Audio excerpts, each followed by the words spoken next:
Assalamualaikum warahmatullahi wabarakatuh. Selamat pagi anak-anak.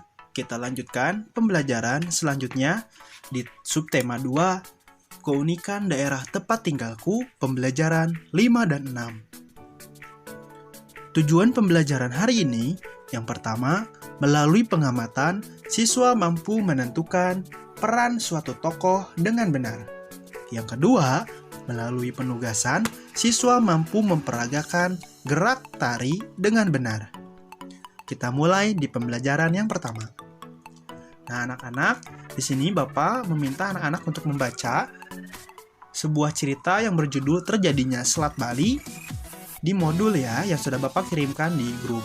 Kemudian bagi anak-anak yang ingin menonton kisah Terjadinya Selat Bali, linknya sudah ada, jadi anak-anak tinggal tonton di YouTube ya.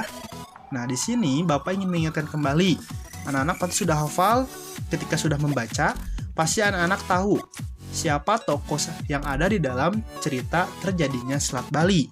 Kemudian, anak-anak juga pasti sudah tahu peran tokoh dari cerita mengenai Terjadinya Selat Bali. Nah, jadi anak-anak sebelum bisa menjawab dua pertanyaan ini, anak-anak harus menonton atau harus membaca terlebih dahulu ya. Kita lanjutkan di pembelajaran selanjutnya. Nah, di sini Bapak memiliki sebuah foto. Nah, di sini banyak sekali ya jenis tariannya, karena bajunya pun berbeda-beda. Nah, ini mencirikan bahwa Indonesia memiliki banyak sekali keragaman tarian daerah. Nah, anak-anak, tari ini apa? Nah, tari atau gerak tari adalah serangkaian gerakan indah dari anggota tubuh yang dapat dinikmati oleh orang lain. Jadi ketika kita menari, gerakannya ini sangat indah sehingga bisa dijadikan tontonan oleh orang lain. Nah, kemudian gerak tari ini terbagi menjadi dua. Ada tari tradisional.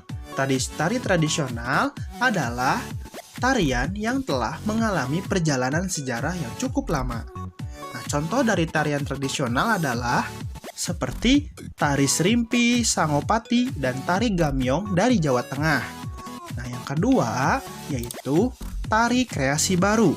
Atau tari kreasi baru ini adalah karya tari garapan baru. Nah, karya tari garapan baru ini contohnya ya, seperti tari Manukrawe. Kemudian ada juga tari Garuda Wisnu, dan juga ada tari Belibis dari Bali. Nah, di Indonesia sendiri banyak sekali tarian-tarian, mulai dari tari tradisional, kemudian ada juga tari kreasi baru, itu banyak sekali di Indonesia. Bahkan di setiap daerahnya pun memiliki banyak sekali tarian tradisional dan tarian kreasi baru. Nah, di sini Bapak bisa mengambil contoh ya. Jadi, ciri-ciri dari gerak tari khususnya di Bali. Yang pertama, gerakan pada umumnya dilakukan secara lincah, energik, dinamis, dan cepat. Yang kedua, tidak hanya kepala, tangan, dan kaki yang digerakkan, mata juga ikut digerakkan, seperti melotot ya. Nah, anak-anak jika ingin melihat contoh gerakan tari Bali, bisa melihat di YouTube ya, linknya sudah Bapak sertakan. Nah, yang kedua, ada juga tari dari Sumatera. Nah, ciri-ciri dari gerakan tari Sumatera ini, yang pertama, gerakan tari pada umumnya dilakukan secara lincah dan gesit. Yang kedua, gerak tari lebih menekankan pada gerakan-gerakan kaki. Dan yang ketiga, gerak tangan, lengan, jari, leher, dan kepala tidak beragam dan tidak rumit. Nah, anak-anak jika ingin menonton gerak tari dari daerah Sumatera, bisa lihat di YouTube ya, linknya juga sudah Bapak sertakan. Nah, sekian pembelajaran hari ini mengenai tadi ya, membaca ataupun menonton sebuah cerita.